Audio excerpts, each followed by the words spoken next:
チャンネルをご視聴いただいてありがとうございます。元です。今回は、いらないって言えばいらないけど、あったら便利かなっていうノコギリガイドです。どういう時に使うかっていうと、DIY の中で1枚だけちょっと長めに板を切りたいなっていう時に、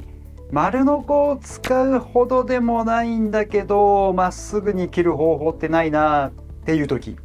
丸ノコで切っちゃえば早いし、正確にまっすぐ切れるんですけど、セッティングとかその後の掃除とか考えると、1枚だけだしなーっていう時に、今まで作ってたノコギリガイドがスライドするタイプでまっすぐ切ることができます。これを作るかどうかっていうのは、意義を感じた方には作っていただければと思います。それでは制作動画スタートです。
いかがだったでしょうか。